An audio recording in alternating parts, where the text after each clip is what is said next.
السلام علیکم۔ ہم اپنی جان کے دشمن کو اپنی جان کہتے ہیں، ہم اپنی جان کے دشمن کو اپنی جان کہتے ہیں، محبت کی اسی مٹی کو ہندوستان کہتے ہیں۔ جناب صدر، میرے والد پرنسپل محترم صاحب اور وائس پرنسپل صاحب اور میرے تمام محترم اور میرے تمام استاد محترم اور باہر سے آئے ہوئے مہمان اعظام اور عزیز بچوں، سب سے پہلے آپ تمام کو میری طرف سے ملک ہندوستان کی 77ویں یوم آزادی کی بہت بہت مبارکباد۔ حضرات، یہ وہی آزادی کا دن ہے جس کو حاصل کرنے کے لیے ہمارے آباء و اجداد نے بہت سی مشکلات اور مصائب کا سامنا کیا ہے۔ یہ وہی آزادی کا دن ہے جس کو حاصل کرنے کے لیے ہمارے آباء و اجداد نے بہت سی قربانیاں پیش کی ہیں۔ یہ وہی آزادی کا دن ہے جس کو حاصل کرنے کے لیے مہاتما گاندھی نے خود کو بھوک سے دوچار کیا تھا۔ یہ وہی آزادی کا دن ہے جس کو حاصل کرنے کے لیے اشفاق اللہ خان نے پھانسی کے پھندے کو چوما۔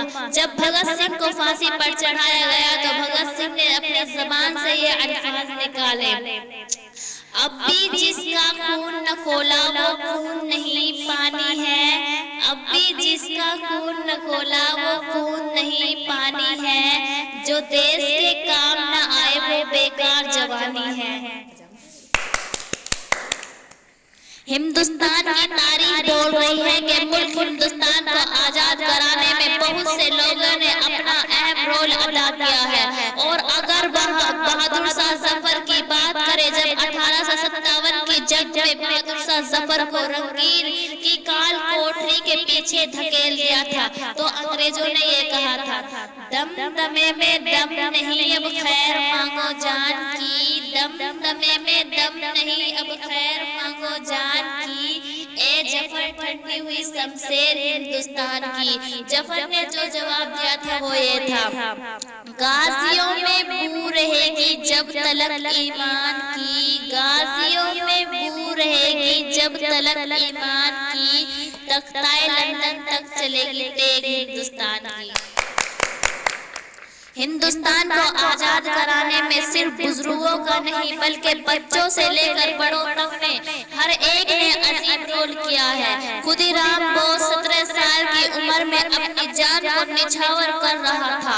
آج ہر طرف سے آپ کو مبارکباد دی جا رہی ہے اور دیش بھکتی ہونے کا ثبوت دیا جا رہا ہے، لیکن حقیقت یہ ہے اصلی دیش بھکتی وہ ہے جہاں پر ایک کسان تپتی ہوئی دھوپ کے نیچے پورے ملک ہندوستان کے لیے اناج پیدا کرتا ہے۔ اصلی دیش بھکتی یہ ہے کہ جب سرکاری ملازمین رشوت دیے بغیر کام کو اپنی ذمہ داری سمجھتا ہے۔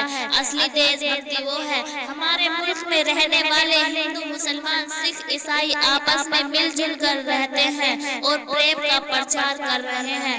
ہماری یہ خوش قسمتی ہے کہ ہمارے ملک میں ہندو بھی پیدا ہوا، مسلمان بھی پیدا ہوا، سکھ بھی پیدا ہوا، لیکن ہماری سب سے بڑی بدقسمتی یہ ہے کہ انسانیت پیدا نہیں ہوئی۔ تمام مذاہب کو بھول کر ہم امن کا پرچار ہونے لگا۔